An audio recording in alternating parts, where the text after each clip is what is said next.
PM Modi कर रहे जिला कलेक्टर्स से संवाद। प्रदेश के सभी कलेक्टर्स भी वीसी के जरिए जुड़े हैं। तस्वीरें आपको दिखा रहे हैं। मुख्यमंत्री अशोक गहलोत भी वीसी से जुड़े हैं और ये तस्वीरें 10 काम तय कर सकते हैं जिन्हें अगले 3 महीनों में पूरा किया जा सके और उनसे सामान्य मानवीय की ईज ऑफ लिविंग बढ़े। इसी तरह कोई 5 टास्क ऐसे तय करें जिन्हें आप आजादी के अमृत महोत्सव के साथ जुड़कर पूरा करें।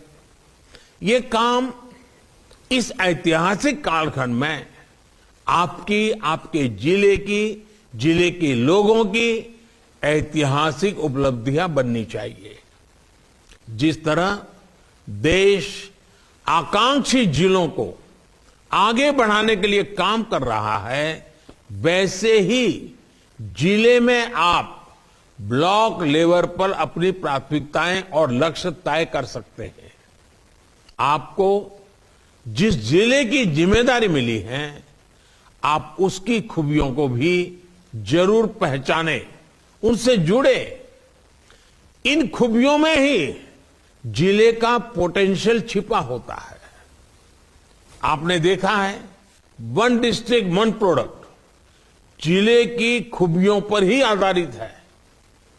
आपके लिए एक मिशन होना चाहिए कि अपने डिस्ट्रिक्ट को नेशनल और ग्लोबल पहचान देनी है। यानी वोकल फॉर लोकल का मंत्र आप अपने जिलों पर भी लागू करिए। इसके लिए आपको जिले के पारंपरिक प्रोडक्ट्स को, पहचान को, स्किल को पहचानना होगा और वैल्यू चेन्स को मजबूत करना होगा। डिजिटल इंडिया के रूप में देश एक साइलेंट रिवॉल्यूशन का साक्षी बन रहा है। हमारा कोई भी जिला इसमें पीछे नहीं छूटना चाहिए। डिजिटल इंफ्रास्ट्रक्चर हमारे हर गांव तक पहुंचे, सेवाओं और सुविधाओं की डोर स्टेप डिलीवरी का जरिया बने, ये बहुत जरूरी है। नीति आयोग की रिपोर्ट में जिन जिलों की प्रगति अपेक्षा से धीमी आई है, उनके डीएम्स को, सेंट्रल प्रभारी ऑफिसर्स को विशेष प्रयास करना होगा। मैं नीति आयोग को भी कहूंगा कि आप एक ऐसा मैकेनिज्म बनाएं जिससे सभी जिलों के डीएम्स के बीच रेगुलर इंटरेक्शन होता रहे। हर जिला एक दूसरे की बेस्ट प्रैक्टिसेस को अपने यहां लागू कर सके। केंद्र के सभी मंत्रालय भी उन सभी चैलेंजेस को डॉक्यूमेंट करें जो अलग अलग जिलों के सामने आ रहे हैं। ये भी देखें कि इसमें पीएम गति शक्ति नेशनल प्लान से कैसे मदद मिल सकती है। साथियों, आज के इस कार्यक्रम में मैं आप सभी को एक और चैलेंज आपके सामने रखना चाहता हूं। एक नया लक्ष्य भी देना चाहता हूं। ये चैलेंज देश के 22 राज्यों के 142 जिलों के लिए हैं।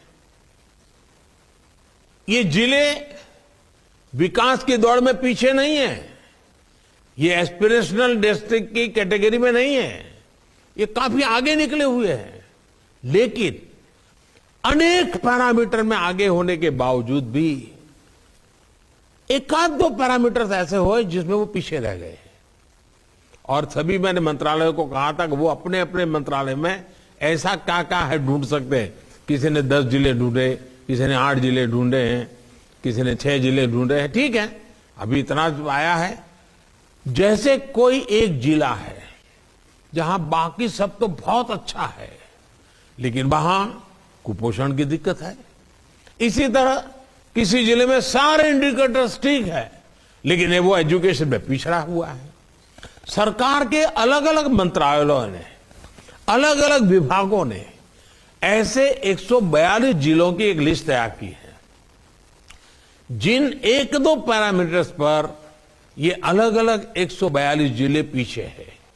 अब वहां पर भी हमें उसी कलेक्टिव अप्रोच के साथ काम करना है जैसे हम एस्पिरेशनल डिस्ट्रिक्ट्स में करते हैं।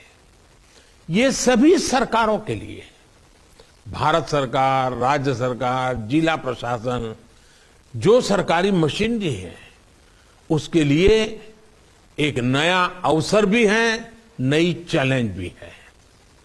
इस चैलेंज को अब हमें मिलकर पूरा करना है।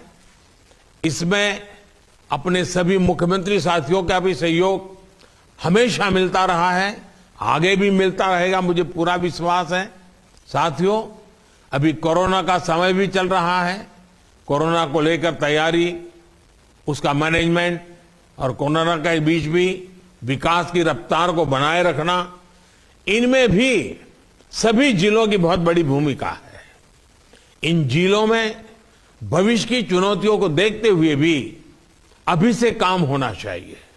साथियों, हमारे ऋषियों ने कहा है, जल बिंदु निपातेन क्रमशः पूर्यते घटः, अर्थात बूंद बूंद से ही पूरा घड़ा भरता है। इसलिए आकांक्षी जिलों में आपका एक एक प्रयास आपके जिले को विकास के नए आयाम तक लेकर जाएगा। यहां जो सिविल सर्विसेज के साथ जुड़ी है, उनमें से एक और बात याद करने को मैं कहूंगा।